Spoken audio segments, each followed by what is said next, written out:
Okay, I'm here with my dad, Kay Nelson. I'm Richard Nelson. I'm making this video for personal family history project, introduction to family history. Sister Bascom at BYU, Idaho. We've been talking for three and a half hours now about just different stories and experiences from our family. I thought it'd be kind of cool to do it this way. Aviation go on, and like, everyone in the class can see it if they want to. If you like what you see, go leave a comment below. Dad, I thought maybe just kind of tell me what your memories are of your parents, since we're talking with them mostly. Let's see. Favorite memory of my parents. I used to, I guess what I missed the most about Dad is not being able to call him and talk to him on the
things are definitely an awful lot, cheaper in the past. We lived in Idaho Falls, and I remember gas got to 25 cents a gallon, and your grandpa just absolutely freaked out that gas got that expensive and was blaming everybody that things were terrible and. Tell me about it years, we thought the communists had taken over the country. Yeah, it was bad. But, mom and dad had very conservative views. Um,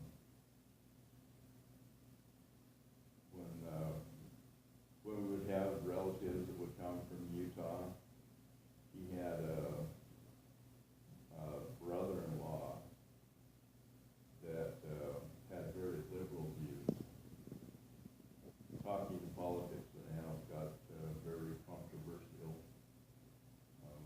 when I was a kid, because of how, different they were. He had an uncle, your grandpa's oldest sister was Vera, Yeah, I never heard. Aunt Vera. Well, her husband was Carl, I don't know, I think he passed away before you guys were born. Yeah, I didn't know. He, Before. He believed in the Adam God theory. Ah, And, we would go up there and, I was like 12 and was, having, I guess, debates with him over, how kind of stupid I thought that was. There was one thing that really hurt Aunt Vera, and he had these marbles that he would take and display where the different planets were, and we tell you where Kolob was, and he was back trying to find him, and he couldn't find him, and he called Aunt Vera Ma. He says, "Ma, I lost my marbles." And everybody in the Nielsen family, that was a joke for a long time. Well, I was taking, when Linda, I think, had come home from remission, I was giving Aunt Vera a ride home back to Salt Lake, and she had started having some dementia. She was in her 90s, like close to her 90s, and she told me that when that happened, that really hurt her feelings, that she knew that her family was basically making fun of her husband and laughed about it a lot. And I didn't really know that it really bothered her, but, when we got closer to Salt Lake, she asked me, she said, "Well, do you wanna come, stay at my house? You don't have to drive back to Jerome tonight." And I said, "Well, Aunt Vera, remember I live in Salt Lake with my family?" And she goes, "Oh, yeah, that's right." So her long-term memory was really good, her short-term memory was kind of bad towards the end of her life, but, she was always sweet. I got along with Aunt Vera and Uncle Mall and Aunt Grace. Uncle Mall was, had married Dad's youngest sister, Grace, and they were actually really close, to each other. Uncle Mall and Dad. And we'd go camping with them, about every year. Uncle Mall was an insurance salesman, in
as you're watching this, give me quick bit of information. We were talking earlier today. It said the site where the Mount Timpanogos Temple in Utah is located is actually where his dad and brother and sister grew up as kids. It was on that property, and then was sold to the church. Yep. So, they, yeah, it was Nielsen Homestead, so they lived there. But, Dad had a large family, I can't remember how many brothers and sisters he had. I knew, Vera and, Norman Grace really well. His, one sister, I think, that died with Rella, was Uncle Lou's,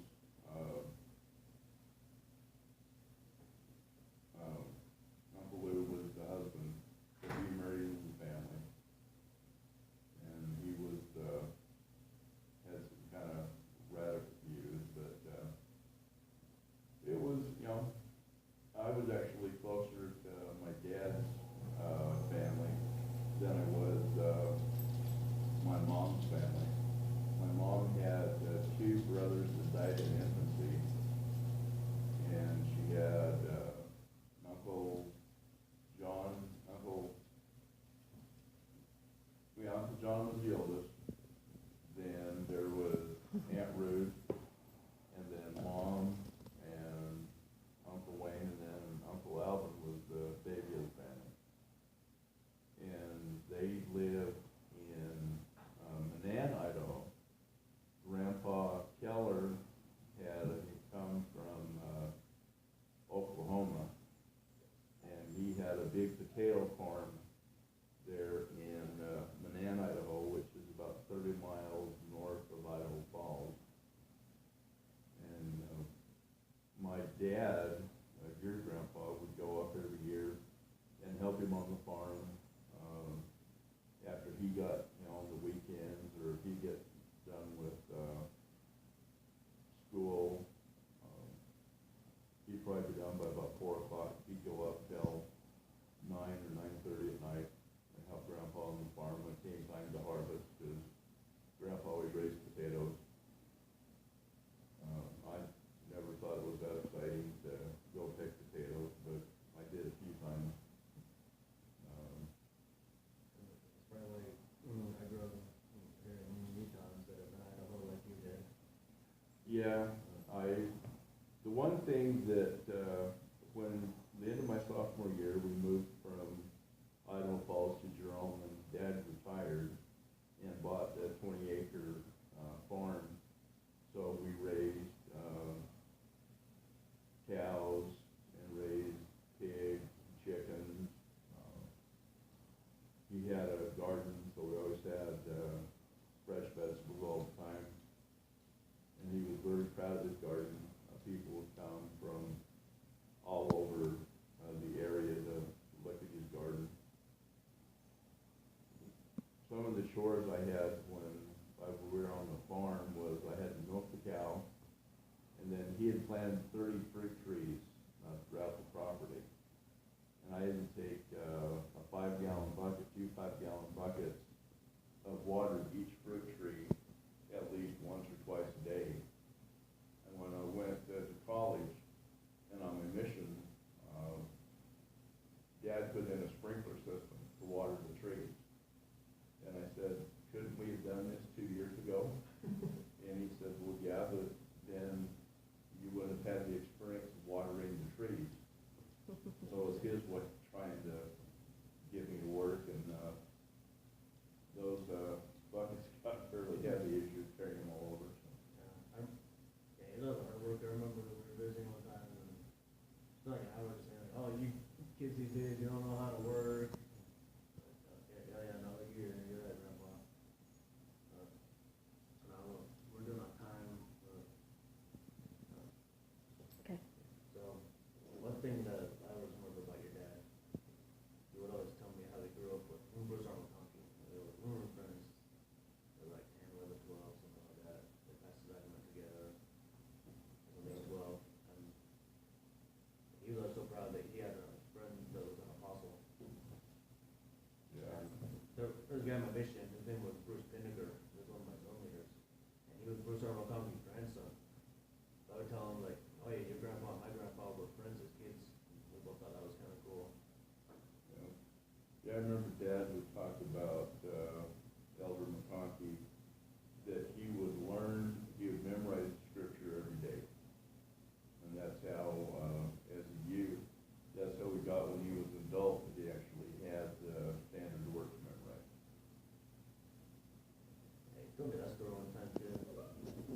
And we all thought he was crazy. He was like, oh, I'm gonna do it, I'm gonna learn.